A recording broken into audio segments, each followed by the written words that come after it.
you have two things going on. Obviously, the economic impact. There's no doubt about that. The economic impact, our construction companies suspending jobs, they'll lay people off. But here's what we're really looking at. Imagine the congestion, imagine the accidents. You know, budget cuts affecting many of us here in Oklahoma, but now it may have bigger impacts on our roads, on our bridges. And this morning, the executive director of the Association of Oklahoma General Contractors, Bobby Stem, joins us to talk about the effects, not only on your daily drive, but to construction teams across the state as well. Good morning. Thank you so much for being with us. Very happy to be here Today. We spoke with you just last week. I believe it was on Friday. You called this a, quote, crisis in pretty epic proportions. Explain this crisis that you say we're facing. You know, I've been representing road and bridge builders across Oklahoma for the last 10 years. And never have I seen something come to the fruition where we might cancel jobs. We might actually delay jobs. The large job going through the middle of Oklahoma City right now, imagine if workers are I-235, pulled I-44, off. Right. Imagine pulling workers off of that because they can't pay the bills. You have to sod the entire project just for it to be dug up and started again next year. Never heard anything like that before, but that's possible.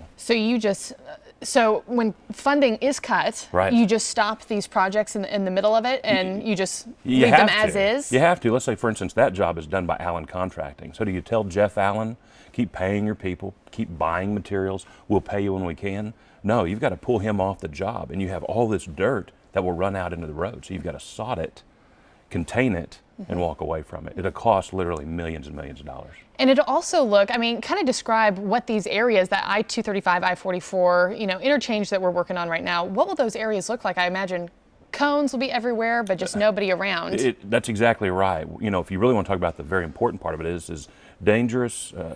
We have work zones are dangerous places. And when you keep that work zone open longer than it should be, you've made something more dangerous than it needs to be. So when you pull people off, you leave cones out there, we're talking about congestion and a dangerous environment for months, if not a full year, if we don't get the funding. What areas of the metro or the state even, just in general, are you expecting to be the most congested because of this? Any of your really big projects you see going on right now, you could see those possibly coming to a halt. Other than that, some of your smaller $5 to $20 million projects, which are big projects, but small compared to those very large $88 million jobs, right? You might see those being pulled back. So you may have an area that needs construction, it needs it now, it won't get it for a while. And timeline, this could be up to, I mean, years or? Well, most likely what will happen if they don't fund us and they see empty job sites for the next year maybe they come back and actually fund us. But actually I think in the next 2 or 3 weeks, once this ball starts rolling, the legislature will see this is probably not something that should happen. And I think at the end of the day, they'll come to their senses, fund roads and bridges, and we'll be back on track. But right now, it is serious.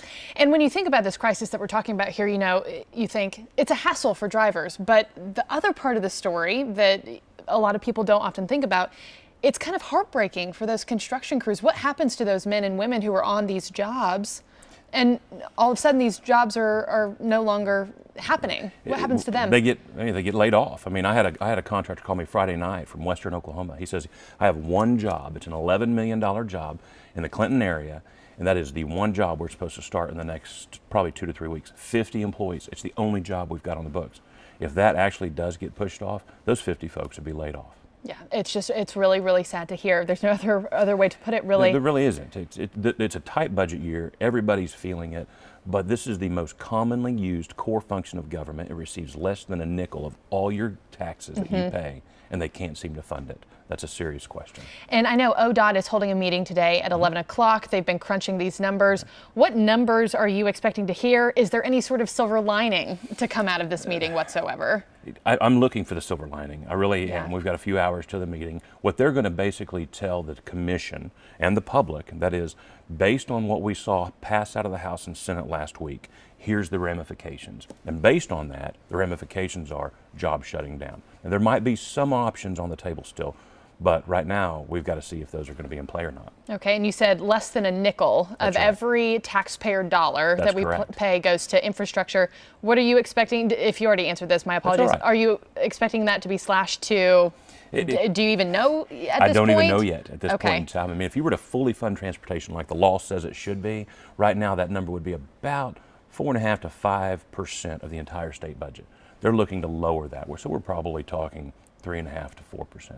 And with you being with the Association of Oklahoma General Contractors, how does this affect you? You know, what role do you play in this story? Well, I represent all of the people who build roads and bridges. So obviously the first thing I think of is literally tens of thousands of jobs. We are going to have to lay off a tremendous amount of people.